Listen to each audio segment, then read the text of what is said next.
Rewa railway station को महानगरों की तर्ज पर हाईटेक बनाया गया है। स्टेशन के बाहर की पार्किंग व्यवस्था भी पूरी तरह आधुनिक है, जहां boom barrier, CCTV, drop and go और नो पार्किंग जैसी सुविधाएं लागू की गई हैं। रेलवे ने पार्किंग नियमों के उल्लंघन पर अनुबंधकर्ता से 2 से 3 गुना तक जुर्माना वसूलने के निर्देश दिए हैं। पार्किंग ठेकेदार सत्येंद्र मिश्रा के अनुसार 2 पहिया और 4 पहिया वाहनों से शुल्क हर सेकंड के हिसाब से ऑटोमेटिक सिस्टम द्वारा लिया जाता है। ड्रॉप एंड गो में 5 मिनट से 1 सेकंड भी अधिक रुकने पर मशीन स्वतः शुल्क जनरेट कर देती है। ये सिस्टम सीधे रेलवे के वरिष्ठ कार्यालय से जुड़ा है। साथ ही यदि किसी वाहन स्वामी से अधिक शुल्क वसूला गया तो ठेकेदार पर भी जुर्माने का प्रावधान है। रेलवे ने यात्रियों से नियमों का पालन करने की अपील की है।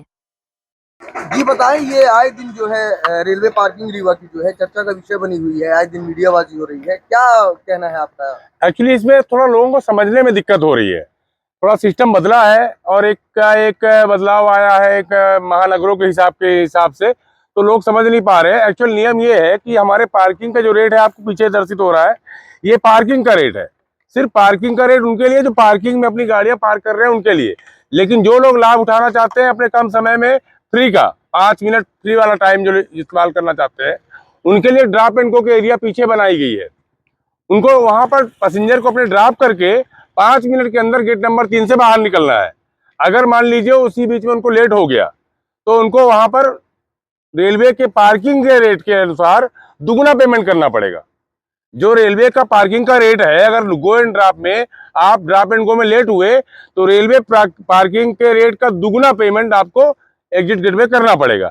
अगर आपकी गाड़ियां नो पार्किंग में पाई गई, जितनी भी नो पार्किंग के बोर्ड्स लगे हैं या कोई भी एरिया, वहां पर अगर आपने अपनी गाड़ियां पार्क की हैं तो आपको रेलवे नियमानुसार पार्किंग के रेट का 3 गुना पेमेंट करना पड़ेगा।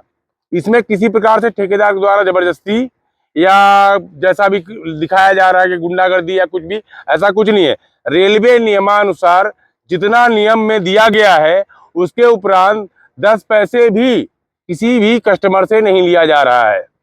आपको बिना टिकट के भुगतान नहीं लिया जाता, टिकट दिया जाता है। उस टिकट में विस्तार में लिखा हुआ है कि आपको किसके तहत भुगतान लिया गया है। अगर आप नो पार्किंग में है तो नो पार्किंग का भुगतान लिया गया है, ड्रॉप एंड गो में लेट हुए हैं तो उसका भुगतान लिया गया है, अगर आप पार्किंग में है तो आपको पार्किंग का रेट में भुगतान लिया गया है।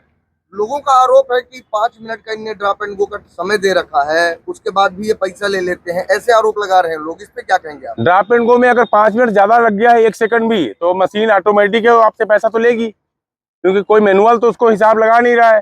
आपकी मशीन आपके टिकट को स्कैन करती है, जैसे ही 5 मिनट 1 सेकंड 2 सेकंड हो जाता है, मशीन ऑटोमेटिक उसमें पे हो जाती है। कुल मिला के बड़ी शहरों के तरीके जो है हाईटेक पार्किंग। हाँ, सिस्टम तो पूरी तरह से ऑटोमेटिक किया गया है, जो आजकल ऑनलाइन हाईटेक सिस्टम चल रहा है। अब उसमें क्या लोगों को समझना है। अगर 5 मिनट का सही इस्तेमाल करें तो मैं आपको दिखा सकता हूँ कि एंट्री गेट से एग्जिट गेट के बीच में अगर आप पैसेंजर को उतारते भी हैं तो मैक्सिमम 3 मिनट 3.5 मिनट से ज्यादा समय नहीं लगता है।